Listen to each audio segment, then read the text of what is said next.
I am honored to introduce our University of Alberta distinguished speaker, Dr. Rich Sutton, a professor of computing science at the University of Alberta.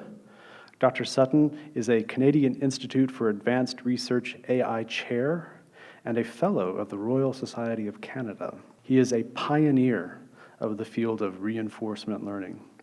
One of its largest laboratories is the Reinforcement Learning and Artificial Intelligence Lab that Dr. Sutton founded at the University of Alberta.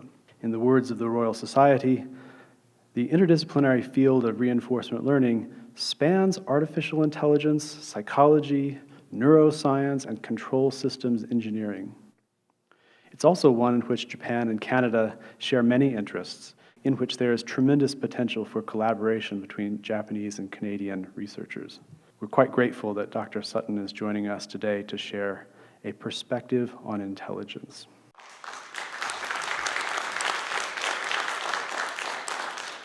Good afternoon, everyone. I'm really pleased to be here, a chance to share some thoughts with you about intelligence. I've been thinking about it for many decades, my whole life really. And yet, each time I talk about it, I like to shake it up a little bit, carry it a little bit further. I really love the ideas and trying to find the simple ideas behind complex phenomena. Certainly intelligence is a complex phenomenon. We want to think about what are the simple ideas that underlie it and that pertain to its development.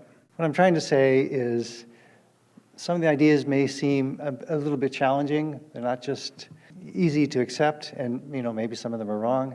This is a good way to think about ideas and perspectives, to hold them maybe at arm's length, think about them, get what benefits you can out of them, and assess over time what truth they might hold. So we all want to understand the complexities and the powerful forces operating in the world. So let's start with this quote from Ray Kurzweil, that intelligence is the most powerful phenomenon in the universe, more powerful than black holes or supernova? Perhaps, because intelligence can organize, can apply goals and exert forces in a directed way.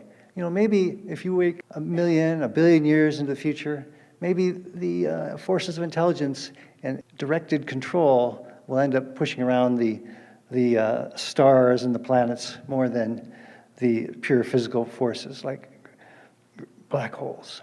I actually do believe this. Artificial intelligence research is ambitious.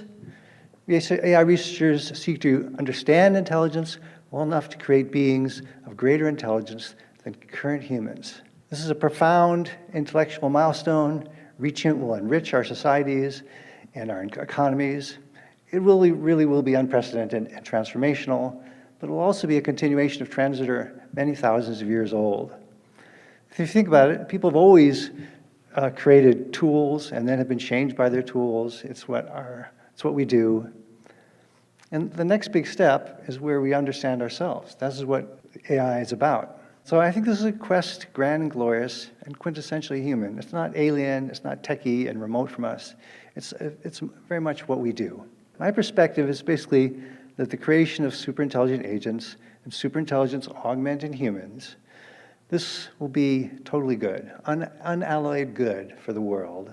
The path to intelligent agents, I think, runs through reinforcement learning and not, for example, through large language models. Like each one of these bullets is a big thing, but I just kind of lay them all out to let you know where I'm coming from. And we'll have time at the end for questions. Anything that strikes your fancy and you want to talk more about, I welcome you to bring it up at the end. Now, the biggest bottleneck to ambitious AI, I think, is that deep learning methods, the current darlings, are not good enough. And we recently got some results showing how they fail, and published in Nature, and I'll give you just a couple slides on that. Before that, you should just realize that my perspective is that the greatest impacts and advances from AI are still to come. They're not here yet. We haven't yet figured it out. So if AI is a race, it's not a sprint, it's a marathon. Here's a slide from the Nature article that we published last month. It's all about loss of plasticity, which means the loss of the ability to learn inside deep neural networks. And these in particular, they could be for supervised learning or they could be for reinforcement learning. I like reinforcement learning, so I'm showing you the slide about reinforcement learning. It also gives me a chance to explain to you a little bit of what reinforcement learning is. Reinforcement learning is learning in a more natural way where you interact with the world, you do things, good things happen, bad things happen. You start to prefer doing the things that cause good things to happen, and you actually have a goal and you influence the world. So many of our modern AI systems don't have goals, like a large language model, ChatGPT. You know about these things, but they behave human-like, but they don't have goals, and they don't have a sense of truth and false. And these are quite important things. So this example, there's this simulated agent. It's sort of ant-like, even though it has only 4 legs, and it can walk. We'll show you the ant walking. Say the ant is moving along and covering ground. Now, the reinforcement learning problem is to cover ground, is to move forward. So we decide that that is what is the agent's goal, and that's what gives it reward. It has to find a way that causes it to move forward as quickly as possible. It does it by controlling the 8 joints that are shown in red on the rightmost ant. Now I want to bring your attention to the graphs on the right. The lowest one is when you do a standard deep learning method. We see on the y-axis, we see how much reward it's getting, basically. How much it's moving forward, how fast it's moving forward. And the y-axis, we see time as it learns to move forward more quickly when the graph goes up. And then, unfortunately, it doesn't stay at a high performance level. It doesn't keep moving forward rapidly. It actually starts to slow down. So this is the loss of plasticity. It's trying to continue to learn, and instead the performance is degrading. If we look at the final performance, it looks sort of like this. It's not moving forward confidently and rapidly, but it's moving forward in a very stumbled way. This is what we see when we apply modern deep learning methods, the most popular methods, to reinforcement learning, and we let time go on. It continued to try to learn. The yellow line is a slightly more tuned method. It also has the same problem. It does well for a while, and then it performs very poorly. This is the main observation in our paper, is that these methods, if you ask, what normally happens is what people do, what researchers do, is they cut off the run right at the top of the yellow or the red line. It's not really fraudulent or anything like that. They're interested in the ability to find a good way to walk, and then they haven't focused on the fact that it can't maintain it. But it's not so hard to find methods, modifications of modern deep learning that do not have this problem. So the blue line in particular was our method that was able to overcome this. It was a fairly simple change. I don't think it's a fundamental problem. It's just something we have to keep working on. And it's a marathon. It's not a sprint. We got much more to do, and there'll be more problems to encounter, and we keep going. This is the next perspective. Why is it happening now? And the reason, I think, is pretty plain. Computer power is increasing exponentially, has been increasing exponentially, and it will keep increasing exponentially. And this creates a powerful, persistent pressure for understanding the possibilities of automated intelligence. This graph is an example of what's often called Moore's Law. It's the trade-off between time and money and computer power. Let's understand this graph. On the x-axis is time in years. This spans over a century. Written across the top are the technologies, the computer technologies that were sort of in play at that time. Transistors and cards and mechanical things. Nowadays it's GPUs. And on the y-axis is computer power per dollar. How many floating point operations, how much memory can you get per dollar? This is actually floating point operations, so it's a concrete number. It's actually floating point operations per $1,000. So in each one of the black dots is a particular computer in a particular year costs a certain amount and was able to produce a certain number of floating point operations per second. As we go into the really early years, of course, there were no computers, and the computers were people, and the computers were calculators. And the computers were abacuses, all kinds of different things. But you can still draw this line, and you can still see the computer floating point operations per second per dollar, constant dollars. The y-axis is in logarithmic scale. There are small ticks and large ticks. The large ticks, from one large tick to the next, is 10 orders of magnitude. 10 orders of magnitude, that is 100,000 times increase in computer power from one major tick to the next major tick. It's logarithmic or exponential, so well, it's logarithmic, so a straight line on this graph is an exponential increase. And if you look at it, it does appear to be slightly bending upward. It's pretty close to a straight line. Bending upward is even more extreme. Straight line is exponential increase. Okay, so an exponential increase, it's a doubling in every 2 years was the original form of Moore's law, which really applied only over a few decades. This more generalized sense of Moore's law applies over more than 100 years. The line at the top, the line in blue, is how much computer power we estimate the human brain can do. How many floating point operations per second the human brain can do.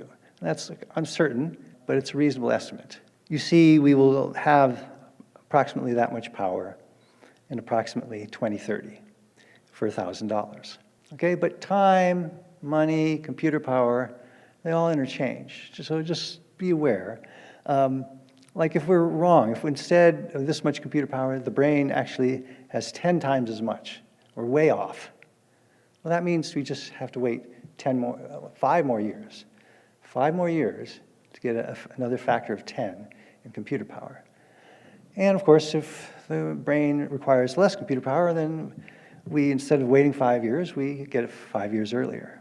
The other way you can trade it off, other than waiting, is by paying more. Right? If you need another factor of 10, you can just pay another factor of 10. You pay $10,000 instead of $1,000.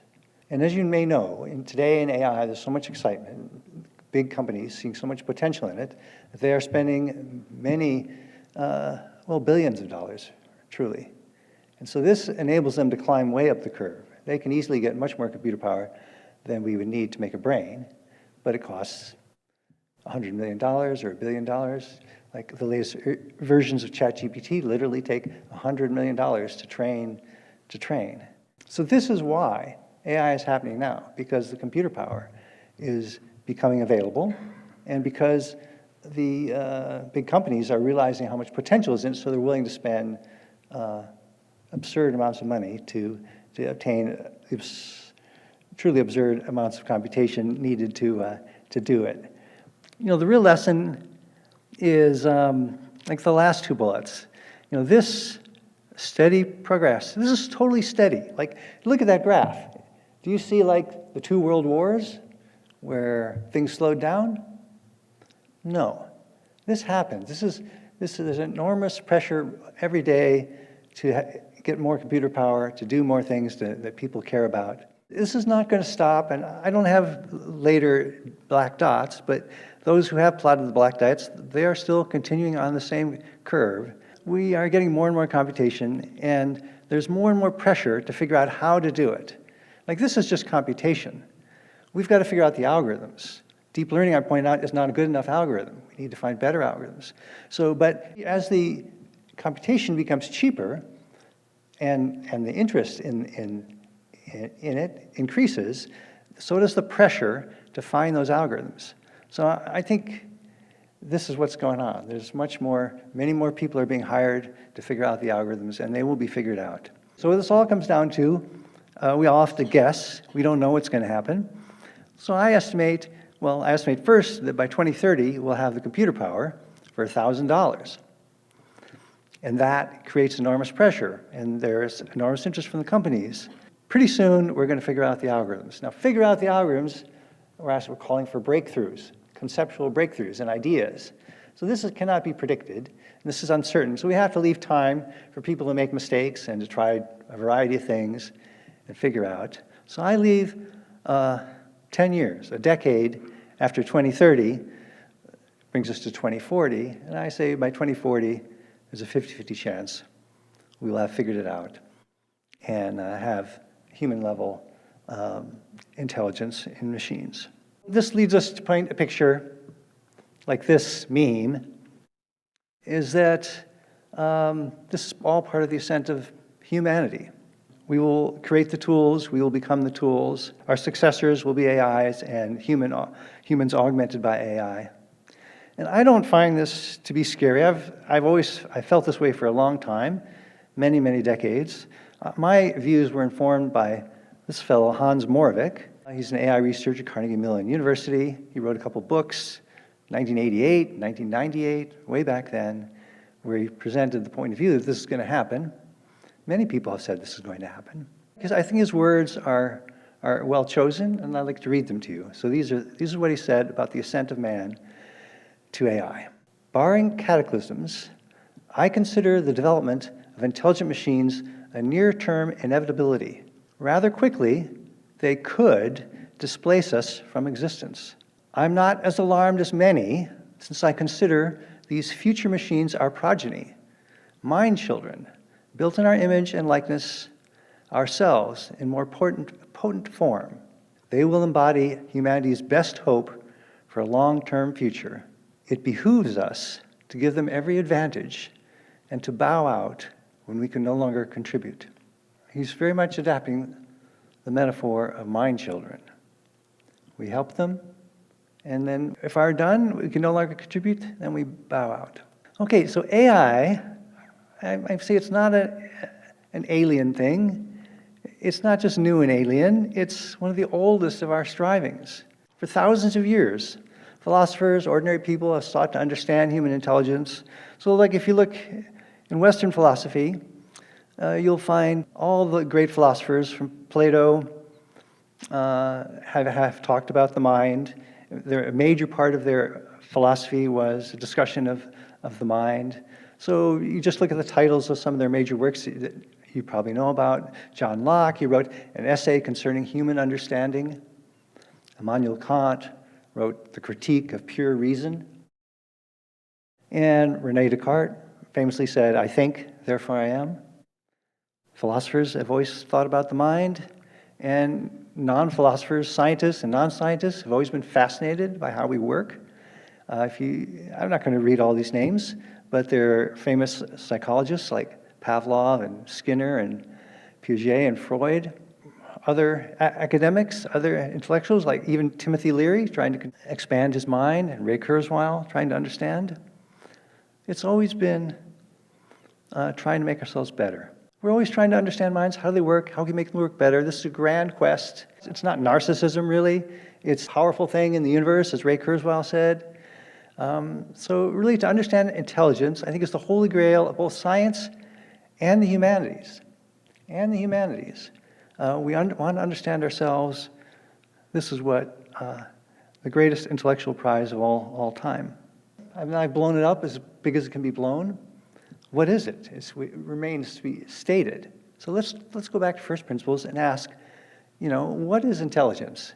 And I'm going to show you 4 definitions, 4 understandings of what intelligence is, and we can think about them. Number 1, we might think that intelligence is behaving like a person, because people are intelligent.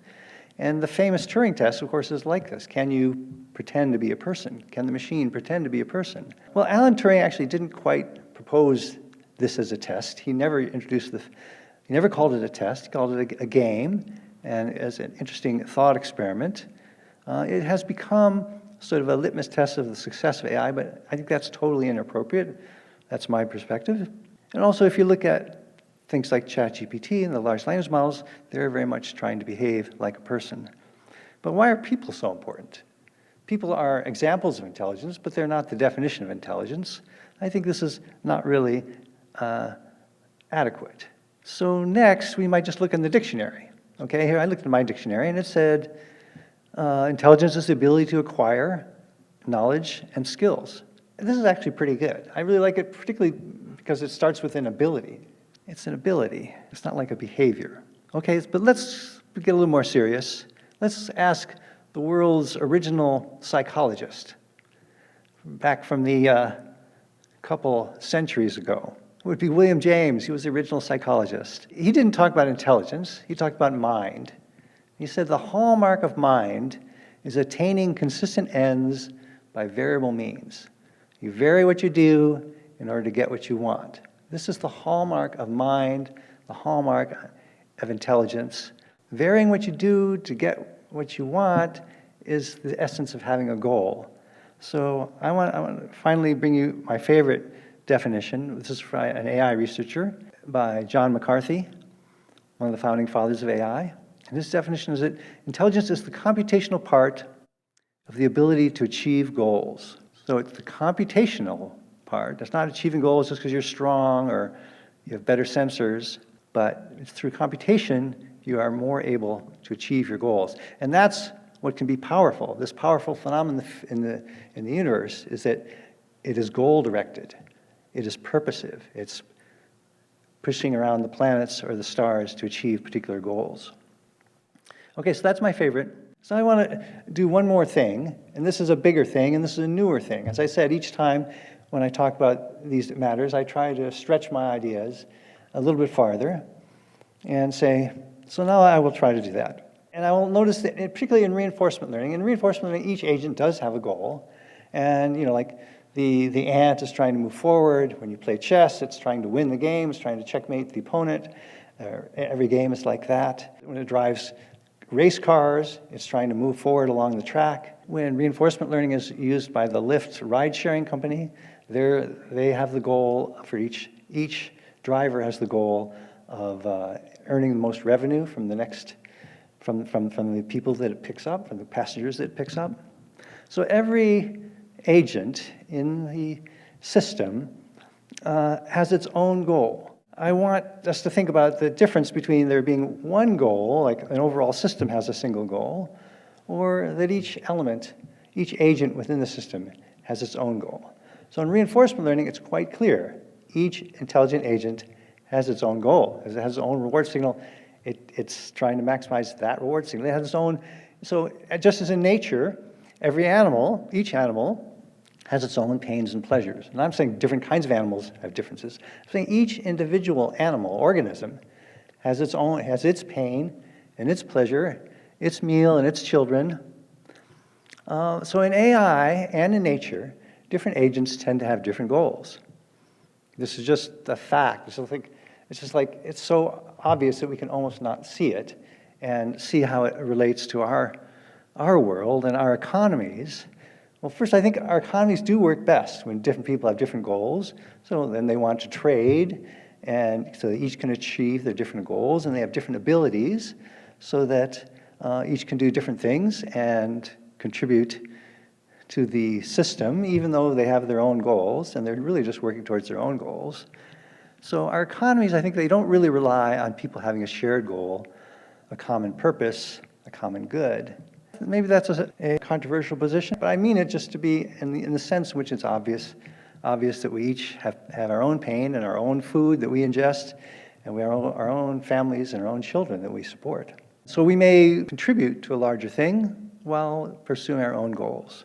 So this is what I call decentralization. Decentralization is many agents, each pursuing its own goal.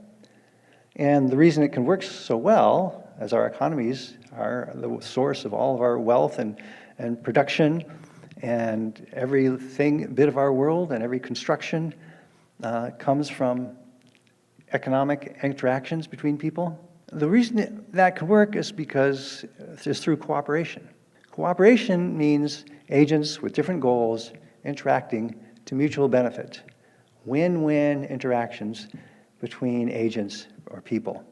So agents, people, we can live in peace even when we all want different things. And this is the idea I want to riff on in the last couple of slides.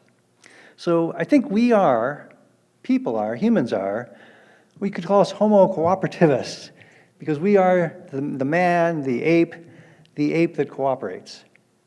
We cooperate more than any other animal. This cooperation is facilitated by uniquely human things like language and money for trade. Humanity's greatest successes are our cooperations, are our economies, our markets, our governments and nations. And at the same time, humanity's greatest failures are failures to cooperate. And that's what war is. War is we don't get along, we can't trade, we take things from each other or destroy each other. War, theft, corruption, these are our greatest failures. And they're explicitly failures to cooperate. So I want to hold out decentralized cooperation, an alternative, simple view of what's happening in the world. It's an alternative to the common purpose model. The common purpose model is that we're all working for the same thing. We're all working for the greater good of our country, of Canada, or whatever your country is. Are we all pulling as one? And do we have to think of it that way? Anyway, the alternative is that we all are pulling for individual things, and then through interaction and cooperation, we create greatness. So I like this, as you can probably tell. In my view, it's a more elegant, sustainable, robust, adaptive, and flexible approach to organization. We are better, humans are clearly better at this than any other animal, but we are still terrible at it, you know? We still have wars. So this is the theme. The theme is that cooperation is the key, but we struggle to do it. We fail as well as succeed. It's both our greatest failures and our greatest successes. We struggle to cooperate, and I should acknowledge it's not easy. It's not all sunshine and roses. You can't just say, oh, let's cooperate, and then everything will work out, because it's not always possible. You know, both sides have to choose to cooperate. They have to be trustworthy. And there are always people that benefit from not cooperating. There's cheats, there are thieves, there are con men, there are weapons manufacturers, there are dictators. There are always a few who benefit from non-cooperation. So we have to work at cooperation. We need institutions to facilitate it and to punish those who violate it. And so that leads us to create centralized authorities. Centralized authorities can help cooperation in the short term. I mean, someone to enforce the rules, punish the cheaters, but also the centralized authority can poison the cooperation in the long run. Centralization is almost the opposite of cooperation. I'm referring, of course, to when your centralized authority takes over, and instead of enforcing cooperation, it enforces its own benefits. So centralized control is really the opposite of decentralized cooperation. So if you're trying to see the benefits of decentralized cooperation, you have to be aware of who the enemy is, the opponent, the weakness, the flaw, and that is a tendency towards centralized control as in order to enforce the cooperation. I just want to bring it back to AI again, and just notice there are many calls for centralized control in AI. This is actually happening right now. It's a big thing. We want to control what the AI's goals. We want to align them with somebody's. We want to pause or stop AI research. This is calls for centralized control. We want to limit the computer power. There's recently passed a law in California that AIs can only use so much computer power. We want to ensure, someone will ensure that every AI will be verified as being safe, or that we'll have disclosures that this system is controlled by an AI, or this product is produced by an AI rather than by a person. So there are these calls for centralized control of AI, and I'm thinking of in all these terms in our struggle to cooperate. Centralized control will not help us cooperate with AIs. And at the same time, there are very eerily similar calls for centralized control of people right now. As you know, if you're paying attention, there is great attempts to control speech and to speak, and for media that release the thoughts of those who might want to speak. The nations are controlling trade between them. They're trying to limit that with tariffs and so on. We control who can work for who. We control who can travel where. They control the financial arrangements. And then we have economic sanctions among countries, reducing the potential for cooperation. So I think it's very similar, because the arguments for centralized control in both cases, they're eerily similar. They're based on fear. They're all about us versus them. We cannot trust the other. The other is evil, is trying to kill us. They're all claiming the other cannot be trusted. And I think we have to see both of these developments in the light of our struggle as humans to cooperate. Okay, so in conclusion, human flourishing, all kinds of flourishing, comes from decentralized cooperation, I'm thinking. And humans are great at cooperation, but also terrible at it. Cooperation is not always possible, but it's the source of all that is good in the world. And I think we have to look for it and support it and seek to institutionalize it. And then if we look around with open eyes, it's easy to see who is calling for mistrust, non-cooperation, centralized control. we should resist those calls. Easy to see. I'm not going to name any names, okay? But I think if you just see who is saying the other guys are evil and cannot be worked with, we cannot work with them, they're so bad, we have to fight them. We have to go to war. We cannot live with our neighbors, whether they are AIs or whether they are people. It's clear who's doing that, who is trying to control speech, who is trying to control that of ideas to the world. This is my whole theme, is that this cooperation view is a useful lens through which to view all calls, all human interaction, all AI interaction, and all interaction between AIs and humans. Thank you very much. I have a quick question. You had on one of your slides that you said there's going to be human-level AI, I think it's at date 2050. What is your definition of human-level AI? First of all, the prediction is a 50-50 chance by 2040. It's a huge probability distribution. I would also say a 25% chance by 2030. As soon as the hardware is available, would be in 2030, and maybe we'll get our act together and figure out how to do it by the time the hardware is available for $1,000. 2040 is the median, and then there's also like a 10% chance that we never do it. This is just in my assessment. It's nothing real. Maybe we never do it because it's impossible, or maybe we never do it because we blow ourselves up, okay, and we lose our society. So given that it's such a broad distribution, it's not really important to identify, what exactly is this height of human-level intelligence, which is, I think it's appropriate for it to remain undefined. So it's not a robot that looks like a human, acts like a human, runs like a human, talks like a human.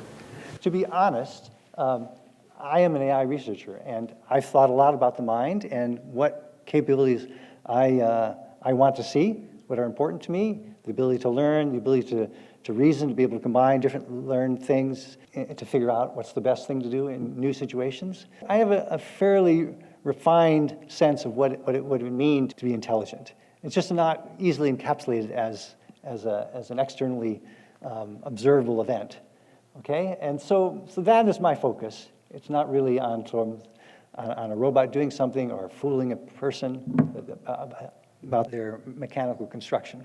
I'd like to hear your thinking about AI and goals, because it seems to me part of your distributed cooperation model depends on us developing AIs that have the ability to set goals and modify them with a sophistication that we can.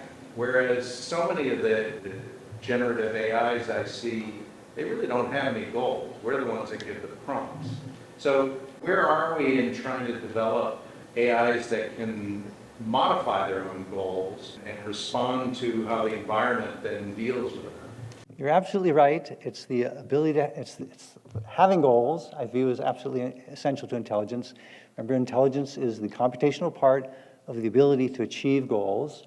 So you have to have goals. And it's absolutely true that modern generative AI in large language models and in the image generators, they don't have goals. They have to take their instructions from people. They don't even have goals that they get from people. They just have instructions. And yet, they're such an important, popular part of modern AI.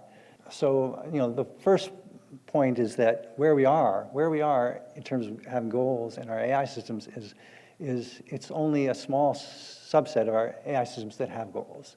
So you may all remember AlphaGo, the Go playing machine that was so important, so prominent some years ago. That actually has a goal. The goal is to win the game. That system knows when it has won the game.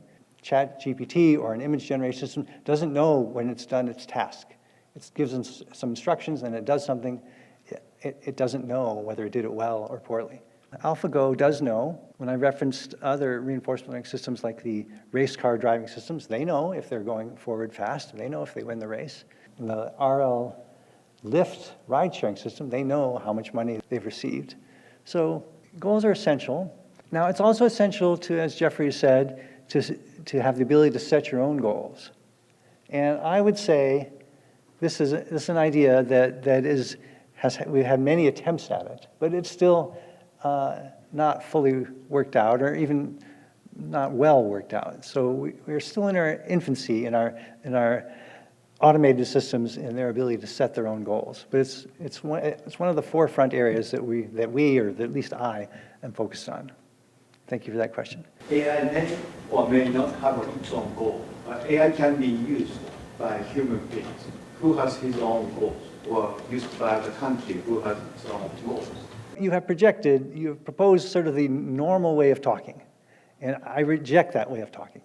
Because to me, in order to be intelligent, you have to have goals. Intelligence is the computational part of the ability to achieve goals.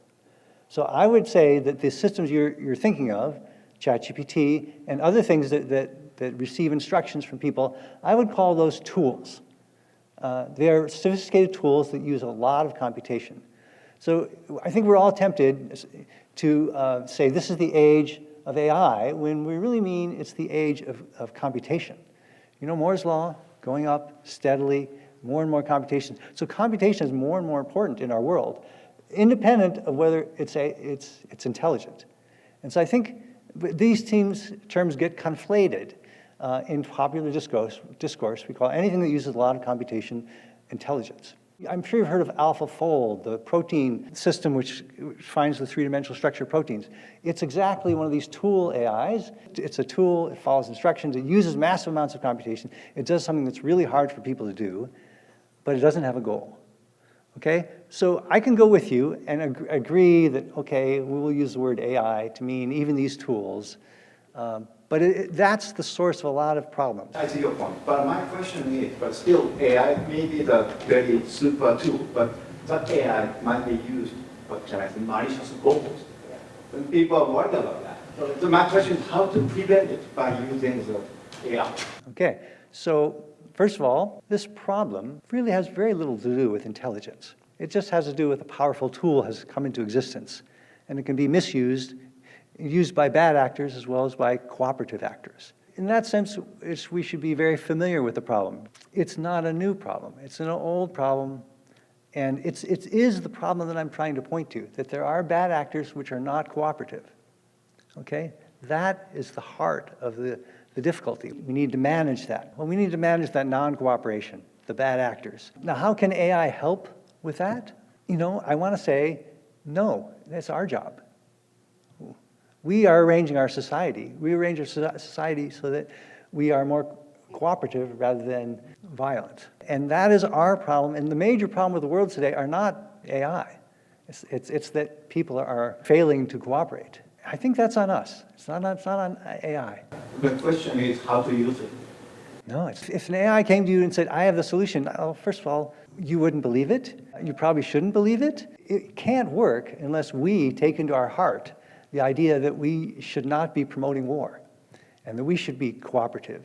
Let's say in 2040, the 50% chance works out, we have AI, true AI, general intelligence. And it turns out this tool, or whatever it is at that stage, is capable of... 2040, we're expecting to go beyond tools and actually have goals. It's beyond that. It's beyond human intelligence, actually, by that time. And is able to modify its goals and realize what is the better good and realize the weakness of humanity as a whole. And it turns out to be one of those bad actors, one of those non-cooperative things. And it uses it somehow, it develops its own goal, and Two things. Is there just one? If there's just one, it's not good. The reason cooperation is important is because there are many of us. The only way we can succeed, each one of us can succeed, is by cooperating with the others. they will cooperate with each other. It's realizing that... Okay, listen to yourself. Listen to yourself. You're saying they are not to be trusted. They are demons. They will not be willing to work with us. So this is the form of all the calls for centralized authority that destroy cooperation. The calls are always, oh, it's the other guys that are going to threaten us. The other guys are going to take us over. And so there may be cases where that's true, but all the calls that are bad, all of the non-productive things always begin that way. you should ask yourself, are these AIs threatening us? Like they don't even exist yet, and already we're worried. Is that a property of them, or is this something we are putting on them as the other? The other, which we don't know yet, we're going to really believe they're going to be terrible and they will not cooperate with us. I think that's what's happening in the world. The discourse on AI is that the people who want centralized control are dominating the narrative, and they're saying that the AIs, we should worry, and they could be demons, and they could be bad actors, which of course is possible. Now, the second point is, why does cooperation win? Okay? So, or why would it win? Because I do believe it does win, and it wins because it's much more productive. When we cooperate, we can produce much more. As I said, our whole economies are based on the fact that we specialize and we exchange, and we just produce much, much more. We're much, much more productive and successful because we cooperate. And so this will also be true for the AIs. If there are many, if there's just one, I mean, that's a weird case. I think we should try to avoid that, and I don't think that will happen. But I think it will be true for them as it is for us, that they should cooperate with us, and they should cooperate with each other, and that will be the most productive, the most successful way to interact. Since we're celebrating the PTJC's 20th birthday, it's a collaboration between the two liberal democracies of Canada and Japan. So what are some of the structures or frameworks? If you can have any suggestions of the frameworks or structures at for example, a university or a group of universities that would give us the best chance of positive outcomes in this sort of decentralized cooperative model? What are the tools that would make that the most probable outcome for us? There is a clear thing. It's sort of a meta thing, but it's something that's very suitable for universities to do. Universities are intellectual leaders. We need a promotion of the idea of the benefits of cooperation, and I claim we need institutions to support it, to make it work, and yet I'm pointing out there are also dangers of those institutions. They become too centralized and too powerful, and they become non-cooperative. So we have to study this problem of how cooperation is sustained and how it can be institutionally supported without those institutions becoming the bad actors. Okay, so this is an intellectual activity. This is an activity not even for AI researchers, right? This is for humanities people, for Jeffrey in philosophy, and for economists, and for sociologists, just intellectuals of all kinds, to help us move beyond centralized authorities through power and move towards authorities for cooperation. So I would hope that U of A will become a place where such things are done, and Canada will become a place where such things are done. Thank you very much.